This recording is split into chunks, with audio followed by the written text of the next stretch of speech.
It's late at night in a laboratory and janitor Ron is cleaning the corridors while listening to music. However, he pauses when he notices scientist Peter is still around working late. Ron tries to pull a prank by putting his body against the glass, but Peter is too concentrated on his job and doesn't notice. Then Ron enters the lab to clean it too, so Peter leaves the room to get a snack. While Peter has trouble with the machine malfunctioning, Ron notices there's a bed set up behind some curtains. Behind them he finds a sleeping man with black veins and a label on his wrist that says DOD, but Ron thinks the man's name is DOD. Suddenly the patient moves his hand and startles Ron, causing him to accidentally hit the life monitor. The screen begins showing a flat line and Ron panics, so he sits on top of the man to start CPR. When the patient opens his bleeding mouth, Ron complains about the smell and fills it with mints before going back to CPR. However, he presses so hard that the man's stomach breaks, and as Ron screams, the guy opens his red eyes. It turns out this guy is patient 0 of a new zombie infection, and he immediately attacks Ron.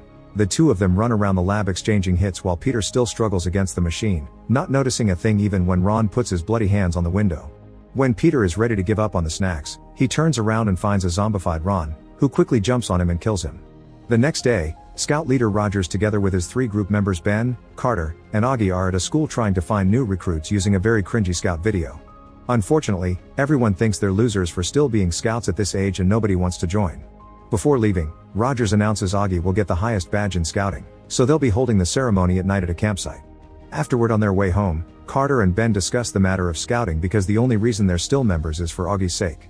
Augie has felt lonely since he lost his dad and the Scouts are all he has. But they're graduating next year and they haven't gotten any girls or gone to any parties, which Carter blames on the Scout uniform because it makes them look like children. Since they're so busy arguing, they don't see a deer standing in the middle of the road and accidentally run over it, which punctures a car tire. After checking on the dead deer, Carter takes a selfie with it while Ben begins working on changing the tire. At that moment, a car stops by with Kendall, Jeff, and Chloe. Kendall is Carter's older sister and Ben has always had a crush on her, but she's dating Jeff and thinks of Ben like a little brother. The situation is rather awkward, especially when Carter begins to flirt with Chloe terribly and Jeff makes fun of Ben for the uniform. When the subject of the deer comes up, they notice the body isn't on the road anymore and only left a stain behind. Meanwhile, Carter asks about the party everyone is talking about, and to everyone's surprise, Jeff invites them to come. When they return home, Carter insists on a very stupid plan. They'll show up at Augie's ceremony, and once he falls asleep, they'll sneak out to go to the party and return before dawn. Ben reluctantly agrees. Their conversation is interrupted by Ms. Fielder, who threatens them as she reminds them to get out of her driveway before returning to her dozens of cats. Later in the afternoon, Rogers is on his way to the camping site when he finds a tag with the name Peter on it, although the address indicates it couldn't be possible for it to have fallen this far. Rogers notices something moving in the bushes and when he takes a look, he's suddenly attacked by the deer the boys hit, because it's become a zombie too. Using his Scout knife, Rogers stabs the deer in the eye to kill it. However, when he turns around, he finds zombie Peter, who quickly bites Rogers. Meanwhile, Carter and Ben go to the convenience store and Carter pays off a hobo to buy them alcohol because they're minors.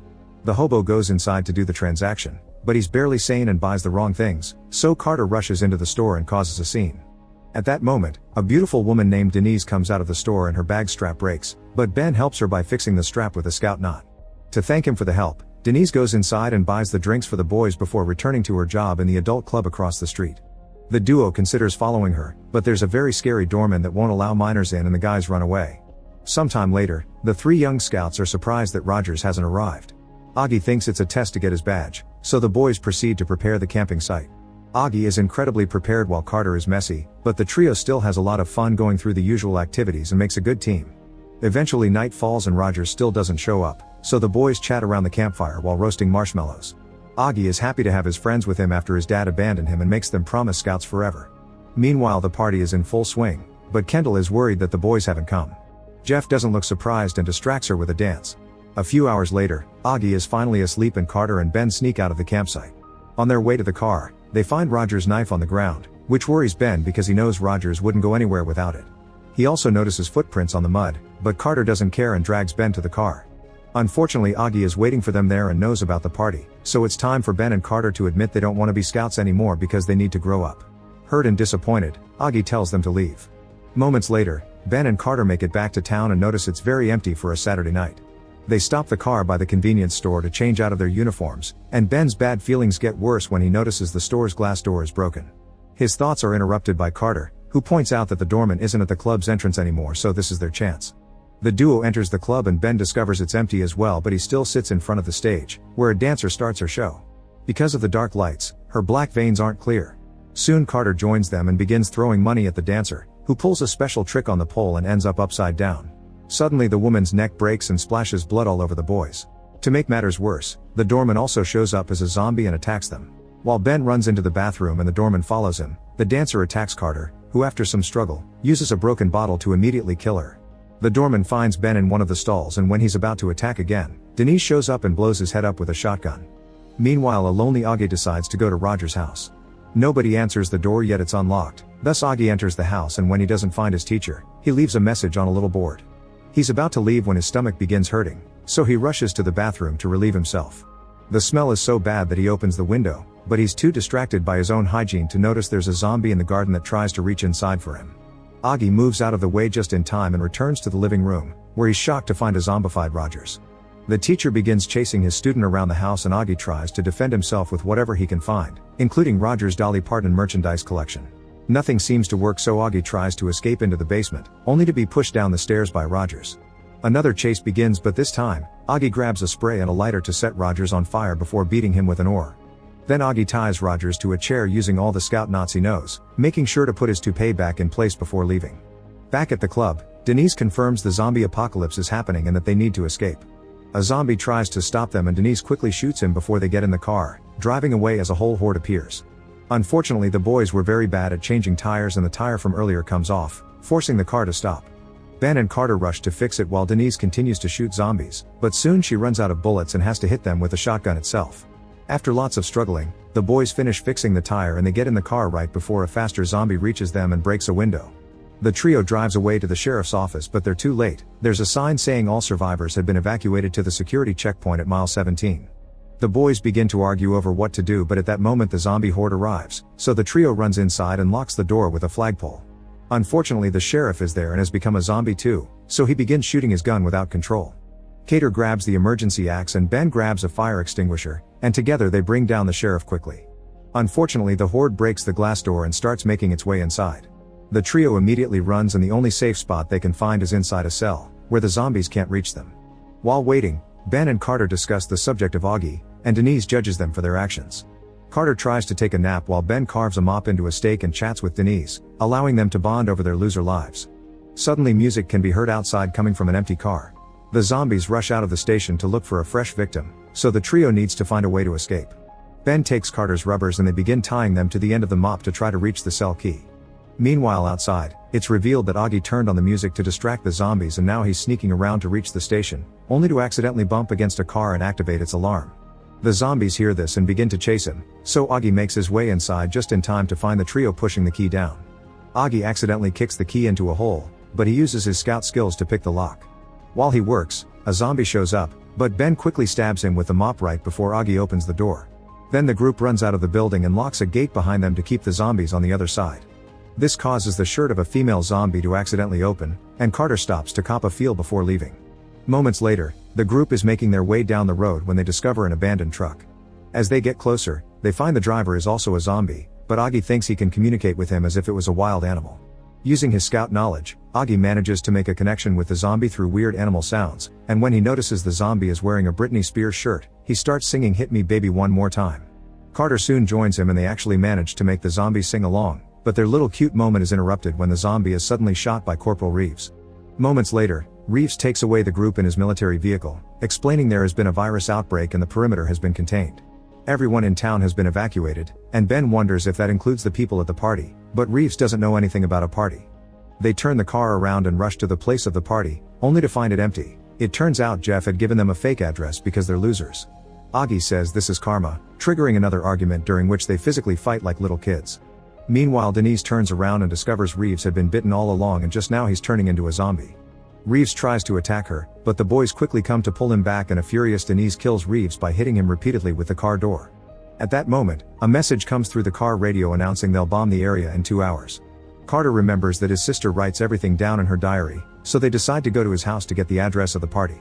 Moments later, they sneak into the house through the backyard to avoid the horde, unaware that Ms. Fielder is spying on them through her window. They begin looking for Kendall's diary in her room, but suddenly they hear a noise downstairs, so Augie and Carter go to check.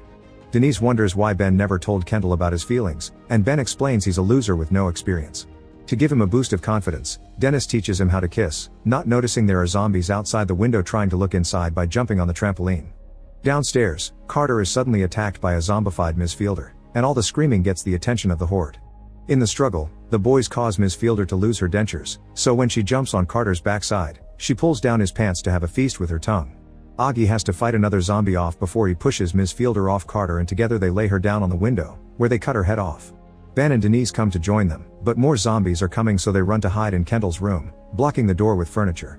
They try to escape through the window, but there are zombies there too and they have to pull Ben back before he gets grabbed by them.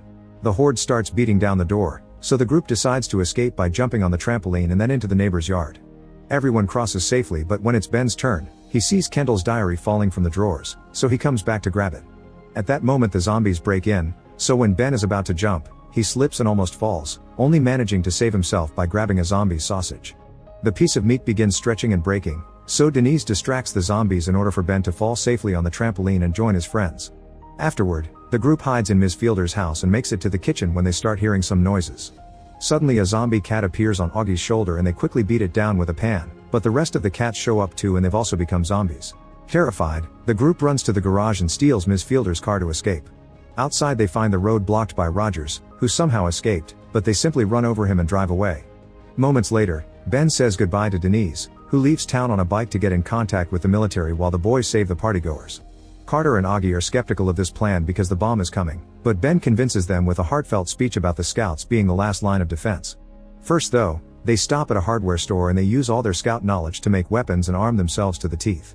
Outside the party building, a zombie hears the music and sneaks inside. Meanwhile Chloe has met a new guy, who brings her to a dark place to get frisky. Since they just met though, she only allows him to use his mouth while she watches a video on her phone. At that moment the zombie finds them and kills the guy before taking his place, but when she looks down, she screams. On the dance floor, Kendall is worried about her brother and his friends, so Jeff finally confesses he gave them a fake address, which makes Kendall furious. They're suddenly interrupted by Chloe, who has become a zombie too and jumps on Jeff to bite him. Kendall screams and tries to run away, but by opening the doors, she lets the horde enter the building and attack all the teens. Chaos, blood, and horror take over the party, but suddenly a whistling sound makes everyone turn around. The scouts are here and begin fighting the zombies, killing them with their makeshift weapons and excellent teamwork. Carter is sad to kill his crush Chloe, but Ben enjoys destroying Jeff. Then Ben tries to save Kendall, but when he's blocked by a zombie, his friends clean the way for him to play White Knight successfully. Afterward, the scouts tell the other teenagers to run away, locking the doors so the zombies can't follow them. The trio stays inside as a distraction and tries to find another exit, only to end up locked in the basketball court. Seeing no hope, the boys apologize for their behavior and admit they've had fun being scouts. Suddenly Augie reveals he's prepared a bomb in case of an emergency and takes it out, but he's having trouble igniting it. At that moment, Denise appears at the garbage chute, and Ben and Carter immediately follow her. Augie stays one more minute to finally ignite the bomb, then he runs away right before it explodes. The group makes it outside and watches the fire that takes the zombies down, only to discover Rogers is waiting for them to attack. Fortunately the military finally arrives to put an end to the situation and Rogers is blown up. The next morning at the army camp, Ben tries to ask Denise out, but she reminds him who he really has feelings for. With his new confidence, Ben approaches Kendall and kisses her. Augie celebrates this development, but Carter is disgusted by having to watch his sister get some. Make sure to subscribe and turn on notifications so you can watch more videos like this. Thanks for watching.